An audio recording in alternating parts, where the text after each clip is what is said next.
You're listening to Surely a Mystery, straight from Long Beach Island, New Jersey. We're here to share with you all the spooky, scary, and mind-bending enigmas that make up the Jersey Shore. I'm your living host, Anna, here with some mystery, history, and a few tips to proper ghost hunting. So why don't we get started? For many, the topic of suicide is literally taboo. You don't talk about it or make up some nice euphemism about it. They decided to visit God early or some such thing. But many a ghost story start with some person ending their own life because of some deep loss or to escape their reality. The ghosts, or part of them, are left behind because they're unfinished business of life. In that instance of death, their emotions are raw and high, and frankly, energetically intense. There is no doubt that it will scar our reality or the place where it happens. Many will think that choosing the topic of mysterious suicides might seem like a poor choice. I'm not condoning it, nor am I interested in the gruesome details of any of the suicides. However, I am interested in the psychology of these events and how it affects their culture and the places where it happens. Probably because I have a degree from USC in criminal social psychology, and my own personal attachments affect how I perceive the events. I can see why people have certain attachments to areas because of tragic events. In past episodes, I address how schools where mass shootings occurred are very often torn down and made into parks. It doesn't get rid of the aura that the event has burnt into the land, but people, over time, remember the event with less heartache, and with even more generations, will likely forget it. Frankly, school shootings are not something that people like to talk about, just like suicides. It really is for only a brief moment that it's talked about, or the sensational news story. Then the family wants their privacy.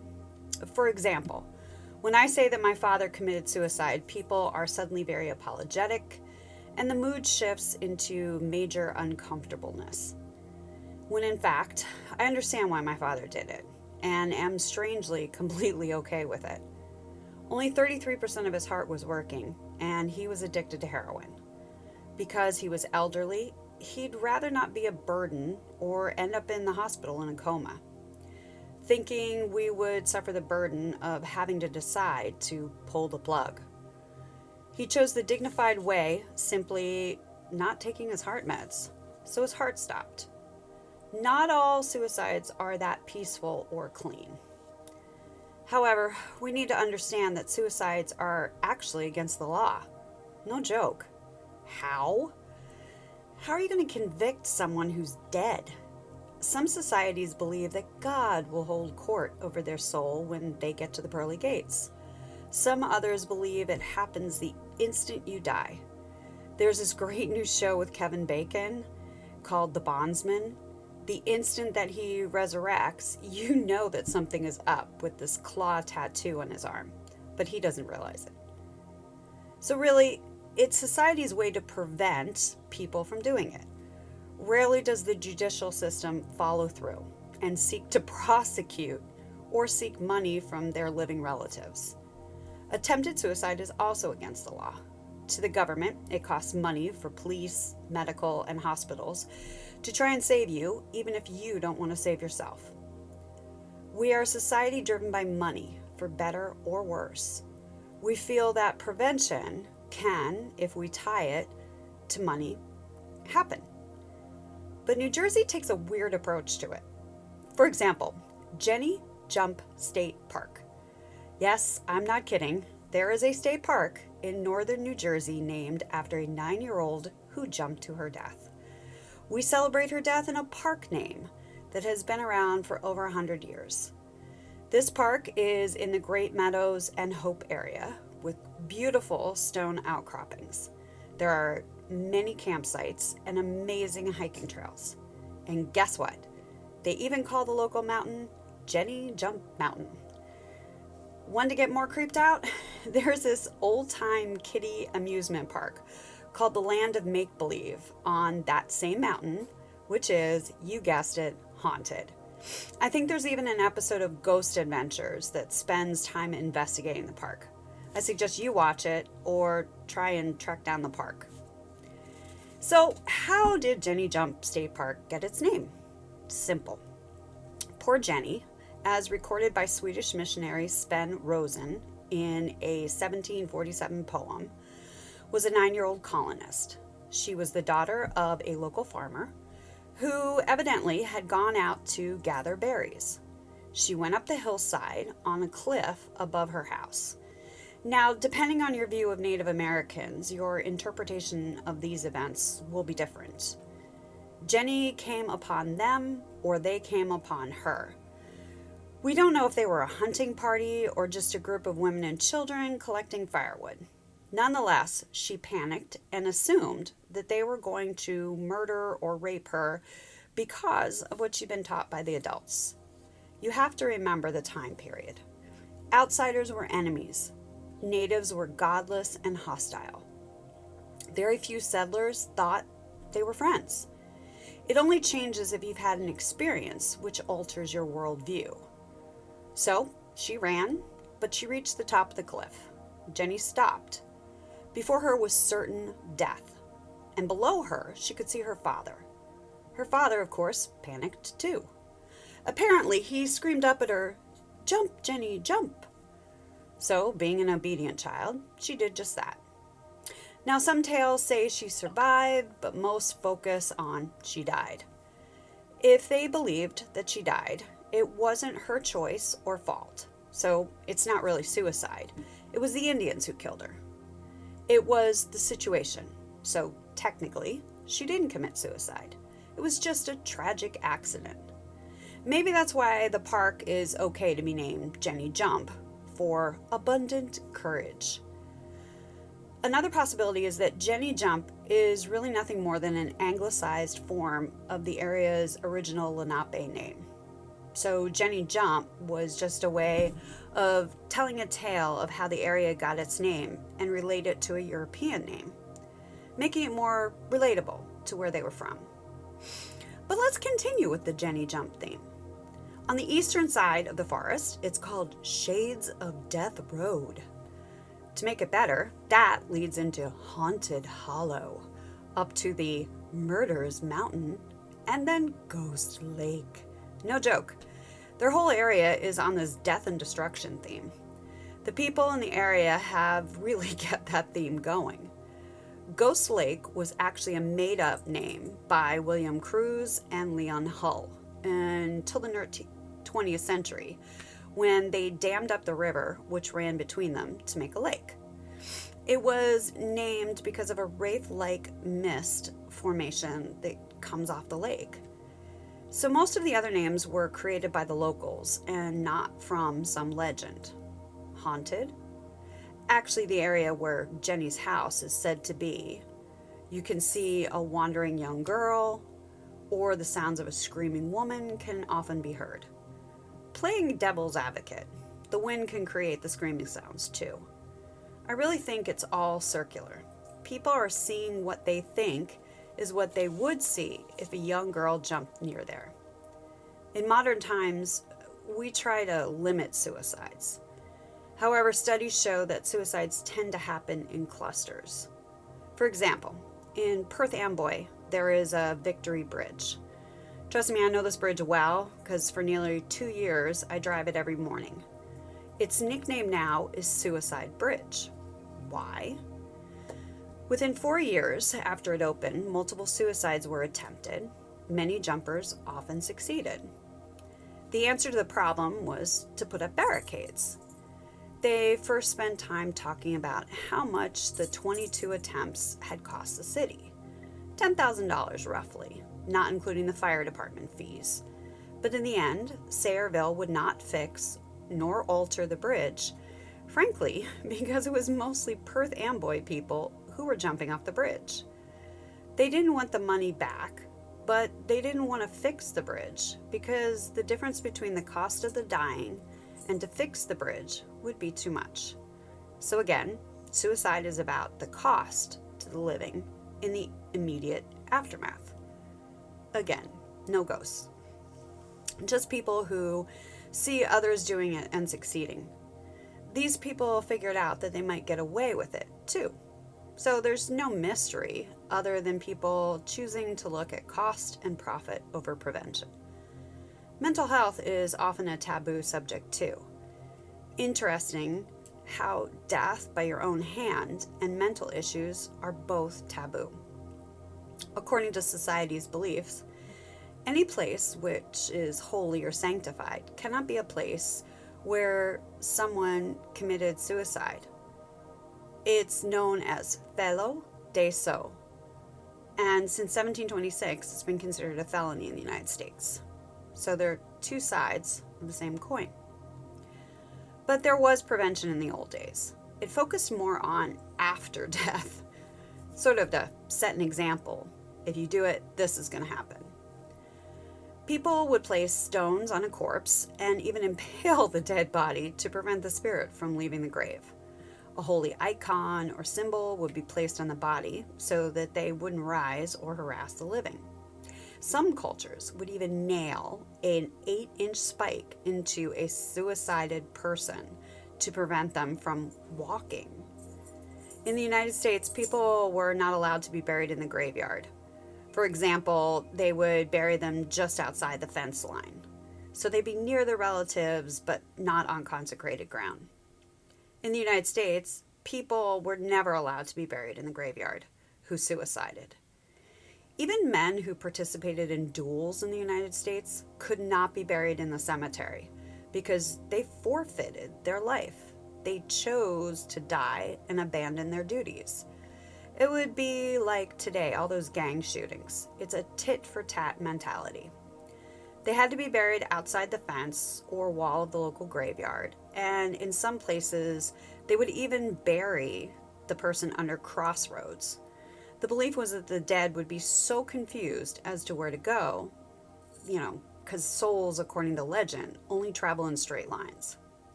Another suicide example was poor Margaret Tinney. She committed suicide by using a horse gun. Now, we know that she was charged with suicide and using of firearms in public. She was actually from New Jersey, but she was visiting Philadelphia because her husband or boyfriend, depending on the story, was in the Civil War, and she had just learned that he died. The Press of Philadelphia in 1863 simply reports that this was one more unfortunate who turned to suicide. The reporter didn't even care why, but simply cared that she did it in a public space. Believe it or not, suicide is a felony or a capital crime in many countries still. But how do you put a dead person in jail, or worse, charge the person with death for what they did, and then it's a capital crime, so then you're going to kill them again? Are there places that tend to make people want to commit suicide? I often wonder if there are really places where people do it more, in public or in private. Japan has their infamous suicide mountain. Another place with high number of suicides or murders is Devil's Tree in Bernards Township.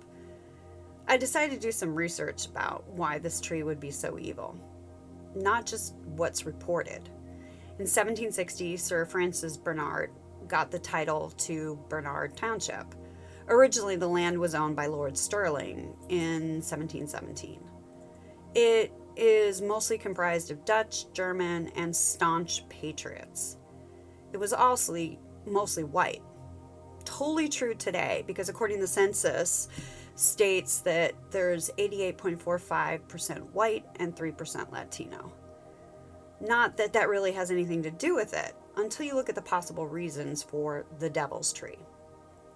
Some people say avoid the area altogether, because if you steal something from the tree or take anything from the land around it, or even deface it in any way, then a mysterious black truck will follow you. It will try and run you off the road, make you crash, and possibly die. This truck could be the modern version of a man on a horse, even a man on foot following you through the darkened woods. Many areas throughout the world have protective spirits. There are stories of such elemental and fairy-like creatures in history. Sometimes they appear like humans or do human-like things. Sometimes they appear like dogs or horses or cats, things like that. Considering the people and cultures who inhabit the area, these animals or folklore seem to have followed them from the new country. So if a bad thing is a black dog, like in Gaelic cultures, such as Ireland, Scotland, or Wales, then a black dog might chase you. So therefore, why not a black truck? Culturally dark tinted windows, a black pickup truck doesn't really scream friendly and warm. In the 1970s, certain types of vans were used by serial killers or pedophiles. And still other vans, people were like, oh, that's a drug dealer or drug user. Others say that the tree is simply cursed because a local farmer killed his whole family, then hung himself on the tree branches. Some believe his name was Nick. But then again, Nick is an old fabled name for the devil. But it's also weird because Saint Nick is Santa Claus. But it's also recorded in the 17th century as the name of the devil. In German countries, Nick, N-I-K, is found in the name of many dangerous supernatural creatures. I didn't find any record of the farmer. Others believe that it's association with the KKK. Now, originally the KKK did have strong attachments to local business leaders, and even some members of Congress and former presidents. It was believed that to be a member was to promote proper business leadership. But then it developed into a group which believed in an Aryan way, or upholding the white European way of life. There are tales of some black or brown men being hung at the tree. Their bodies were quickly whisked away, so there's really no evidence in documented police reports or local papers. Not really something that you would want to be associated with your town. It's what a few people do, but not the majority. Many who visit at night or dusk will report that they see dark, shadowy images of swinging bodies from tree limbs. Could that be the residual memory of those who were hung there and not accounted for? How many people were actually lynched? There's no legal record of it. How many died, men or women, and no record was made? No one really cared. Some even thought of them as subhuman or even animalistic. So you're killing an animal, not a human. All that death and anger seeped into the ground. The concept of the mandrake plant literally comes from the idea that this rooted plant only grows near where people are hung. Their manly essence. The essence of death seeps into the ground. The root grows. It's the root that's in the Harry Potter plant. A small human male-looking plant. The more realistic it looks, the more powerful it is. Believe it or not, mandrake is often used as a sedative. You probably would want it before you were hung. Although known for hospitality, this particular section near the tree is also known for such lovely landmarks as Dead Man's Curve, Ghost Boy Bridge, and other equally pleasant named attractions. They even say 2 dead park rangers who were killed in 1929 roam that area. Interestingly, the only 2 park rangers I could find who died together in 1929 actually died in Grand Canyon. But when you do more research, one of them happens to have a family in Pennsylvania and other relatives from the area of Devil's Tree. So maybe their spirits came back to the area. Major studios have sent television crews like Ghost Adventures, of course, to film at the tree. Other horror production companies filmed at or make movies about the tree. But frankly, the tree is just a tree. What makes it Devil's Tree is what people used it for, or did around the tree. Furthermore, the tree itself may have water running underneath it. This would increase the psychic components. There may be also heavy quartz content in the ground soil. Or it just may be protected by some force that we don't yet understand. It used to be said that you don't mess with Mother Nature. The tree may have so many suicides because it simply looked like a great sturdy place to hang someone. Don't take some places or things as more than they probably really are. The last suicide to talk about is Phyllis Parker in Bernardsville Public Library. Did I say Bernardsville again? Yes, in the same area of New Jersey. Now, let me say that I went down a rabbit hole for a few days, but I searched and tried to figure out why this one area of New Jersey had all these suicides and dead man curves. Historically, there is nothing I could find. No curses, no great massacres, or tragedy. I'm not sure if the Lenape have any tales about the area, but there are no records of place names which would hint, oh, don't go there. So I think it's what happened after Europeans came and how the land reacted to various incidents. Back to our story. Old Vealtown Tavern, as it's originally called, was what the Bernardsville Public Library used to be. It was a rest stop and a tavern. Yes, a tavern. Captain John Parker originally owned it and ran it. His daughter, Phyllis, fell deeply in love with the tenant, staying under their roof. Supposedly, he was a young doctor. Soon, they were married. Of course, you already know how the story's going to end. The young man was actually Aaron Wild, a well-known Tory spy. When a secret note from George Washington goes missing at the tavern, the only person without an alibi happened to be poor Aaron. Assuming he did it and not anyone else, he was hung lynch style nearby. However, history doesn't know if he really was the spy or it was this other man, General Mad Anthony. But nonetheless, they hung the guy.